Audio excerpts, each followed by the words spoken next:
shells in this thing or not? I have a proposition for you.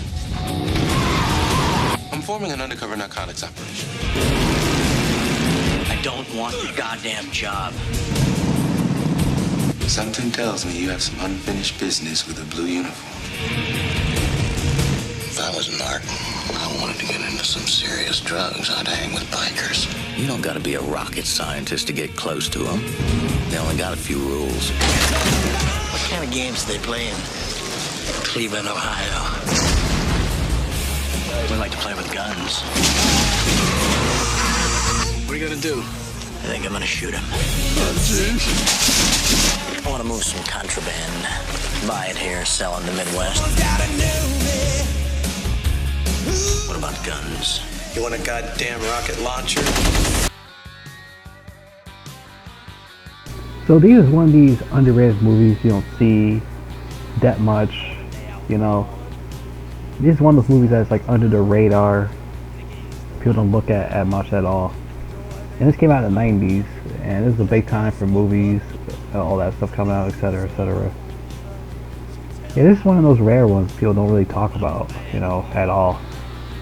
This movie stars, you know, Charlie Sheen, Michael Madsen, Linda Fiorentino from Men in Black and Dogma. This is a film called Beyond the Law. So this film is basically about Charlie Sheen. He plays this cop who goes undercover as a biker to take down this criminal biker guys who's run by Michael Madsen, who's the leader of the bikers. And he got to go undercover to play his role to be the bad guy, which, you know, Charlie Sheen started hating it. His character started to hate being the bad guy later on because he doesn't want to kill anybody, which I understand because he's a cop and he has a good heart. His character has like a good heart, so you want to do some shit like that, you know. And he does really well playing the character and playing the biker, you know. He does really good well doing it. Trying to show to these guys he's a real biker and not a wuss. He throws dynamite at a can and it blows up because he couldn't shoot the can, he missed it, so he takes the dynamite out, just throws it, so that he's like insane and shit. So he pulls a gun on the fat guy. The fat guy started crying like a baby. Like before, he pulled a gun on him, he got all tough. But he pulled the gun on him, he's like, please don't hurt me. Like a fat slob crying for you, like he's got his ice cream taken away from him and shit. Like, that shit was funny. Yeah, he does a really good job doing this role. Besides, you know, Michael Madsen, he also does really good at this role. You know, playing the character. And it's weird seeing these two in the movie together like that. You know, and they work pretty well together. They had a really great chemistry with each other.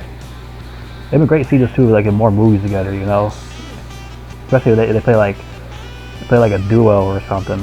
Because it works really well with these two. It works really well with these two, both of them.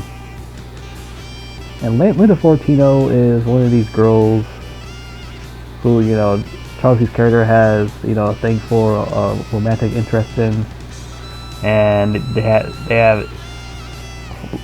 you know, stuff with each other, you know, they smash and blah blah blah, you know. She was interesting too. She wasn't some regular, you know, stupid airheaded chick you see from other movies.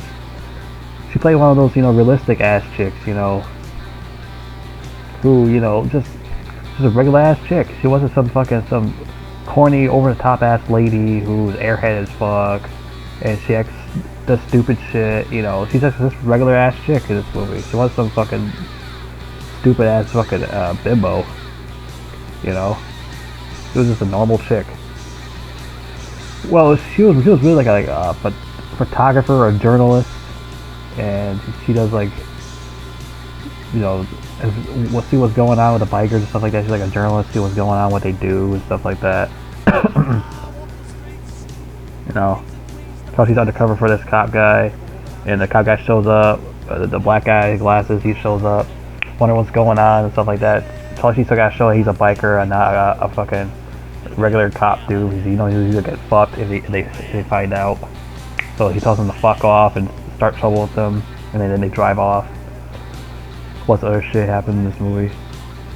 Well, before that, this guy teaches him how to be a biker. This guy shows him how to dress like a biker, how to wear cool stuff like a biker, you know, how to act like a real one. So you end up meeting a guy at the bar or something like that. And he teaches him how to do it, and you know he becomes Charlie Sheen's buddy in the movie. Then later on, he didn't want to fuck him anymore because he was going too over the edge with his biker character, going too over the edge with undercover shit. And Charlie Sheen's character started to realize that he's going too far with it, and he loses his mind, stuff like that. Started to lose his edge, etc. He was like, oh shit, what am I doing? Why am I doing this? Why am I putting a gun at an officer or stuff like that? What am I doing? Because like his buddy that got him into being a biker, and like he's like, you know what, fuck it, I'm not gonna be around you anymore. You're too crazy. So he wouldn't be bothered anymore. He was going too over the hill, or over the edge with the whole undercover thing. Then later on, you know, Michael Madsen, you know, kills an innocent like a convenience store lady or something like that. He smokes her. And she was still like a 20-year-old or something like that. You know, that was Charlie Sheen's last straw. His character, that was his last straw. He's like, you know what, fuck this shit. I'm not doing this no more after that. So that now they decided to go take him down at his place, Michael Madsen's hangout, to take him down by himself, and to get him arrested. And like Charlie Sheen's character was done being biker undercover shit. He was like done with it, and you know, he went out of his way with Florentino, went to go see she's doing or something. This is a pretty good underrated biker film. You know, I really enjoyed this film. Besides, you know, the other one with what's his name? It's a football player, Brian Bosworth, called Stone Cold. Came out in 1991. It was 2 years before this one. But that one was a little bit more unrealistic because, you know, at the end it was like they were like riding their motorcycles in this I think like the government place or something like that. They're driving around the fucking they're like driving around this I think it was some dude like they're inside this government place. They're driving around there trying to take out the governor or something like that. I forgot what happened. Some unrealistic shit. There's like riding bikes in there. Even though it was unrealistic, that part, we had some unrealistic parts in that film, I still really enjoyed Stone Cold as a film. A lot of people didn't, but I really enjoyed that film. Well, this one here, Beyond the Law, this is more realistic undercover biker film. It wasn't some over-the-top shit like Stone Cold had at the end. This one at the end, they just regularly arrest this guy for what he did.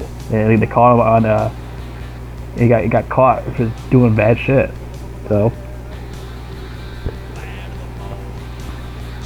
I like both of them. I like Stone Cold 1991, and I also like Beyond the Law 1993. I like both of these films, both good undercover biker films.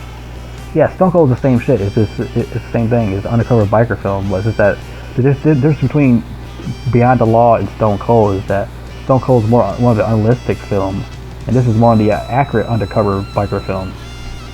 You know, like the other film with Lawrence Fishburne called Deep Cover, which I still never watched that. I heard it was pretty good. He was undercover as this criminal, and he had no choice to take drugs to show that he's a real bad guy. You know, he had no choice but to swallow it, or you know, he's fucked. He doesn't take it. That's like the only part I think I actually remember from that movie. I don't know that much from it. I'm gonna watch it again one day to actually know 100% about it again. Oh yeah, Jaws is on. Maybe I'll do a Jaws review in the future. That's my favorite. I think that's my favorite horror film. And then also my favorite Steven Spielberg film. That's his very first film he did when he was like in his 20s. Yeah, that's what his first one he ever did, I think. Really good film, you know. Besides Beyond the Law, Stone Cold, Deep Cover, all those undercover films. And there's other ones that doesn't do that well. Those other undercover films that do terrible at it. But this was very accurate, and I enjoyed it. I enjoyed the movie for being very accurate and pretty realistic. I enjoyed it because of that.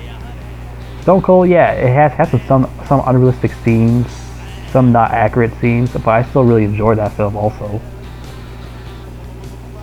You know, as long as it has really good action in it, I'm gonna enjoy it a lot. They have a lot of that cool action in there. I'm gonna enjoy it. A good story, great dialogue. I'm really gonna enjoy it. You know, that's the thing. And there's another one called Beyond the Law, but that's totally different from this. It's totally different, and it sucks ass. This was Steven Seagal and fucking DMX or something like that. Rest in peace. And they're supposed to be like Well, those two are never like next to each other in that film because DMX can't stand him in real life because he'll have the movie exit wounds. Because those two didn't get along with each other in that film. But those two weren't. Yeah, like I said, those two were together in that film because DMX couldn't stand Steven Seagal because what happened in X wounds. He called him a dick and stuff like that. DMX called Steven Seagal a dick. I mean, yeah, he is. He is like a douchebag in real life. You think he's like better in martial arts? Like JCVD, he think he'd beat JCVD in a fight. Get the fuck out of here. Your fat ass can't move that fast beating Jean-Claude Van Damme. He's like bragging in an interview about it. Yeah, you're making me laugh. Shut your fat ass up. Go get another fucking grinder at Subway. Eat fresh, bitch. Go do that. Yeah, he talks so much shit. Like he thinks he's like the best fucking martial arts fighter of all time or something. Oh my god. See, he probably thinks he's a real superhero because of his movies. He probably thinks he's a real superhero. It's like a Tom Cruise. He think those movies are real or something. Like what the fuck? I'd like to see that shit in real life, Tom. And Steven Seagal. Maybe Steven Seagal could like smoke people with guns and shit in real life, but I don't know about Tom Cruise doing shit like that in real life. He'll probably get his ass kicked. But yeah, Steven Seagal talks so much shit. Like, all these other martial arts can kick his ass. All the other martial arts kick his ass. Chuck Norris, Bruce Lee, Sly Stallone. I mean, Sly Stallone's not a martial artist, but he can kick his ass. Why are you a martial artist? Arnold Schwarzenegger don't know anything about martial artists, but he can kick his ass too. Everybody can beat Steven Seagal's ass. He's too fat. You think a big fat guy's gonna take out a bunch of people that are like fucking lesser weight to him, and actually skinny ass dudes? Oh. But I'm losing track. Let's talk about fucking Charlie Sheen in this movie. And after this, like 10 years after Beyond the Law, Two and a Half Men happened. One of the best comedies of all time. Which he made a lot of money, and then after he screwed over, being a jackass, doing a bunch of Ajax and stuff like that. I'm like, come on, really? You're making millions and millions of dollars of a sitcom. You don't even do anything that much anyway. You just sit on the couch and you drink beer on the set. That's all you do. And you walk around. Then there's scenes you're in bed with this chick naked. Like, come on, dude. You make a lot of money just doing nothing in that show. You blew it on fucking Ajax. Like, are you shitting me? Like, he messed his whole career up just doing drugs. Like, if he stayed clean throughout the whole show, he'll never got replaced by this other guy who sucks ass, Ashton Kutcher. That guy really definitely ruined the show. If Charlie Sheen didn't do fucking drugs, the show would have lasted all seasons with Charlie Sheen. If he didn't do all that Ajax. Fucking sniffing off the table. Like, come on, man, really? He just got off drugs and he go right back on it. Like, come on, really?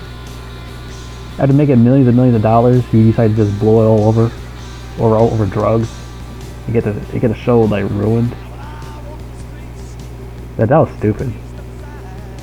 And he did say he regretted it. So yeah. Now you regret it. But anyways, yeah, this was a really good movie, right? It's really underrated. You should watch it. It's a really good Charlie Sheen movie.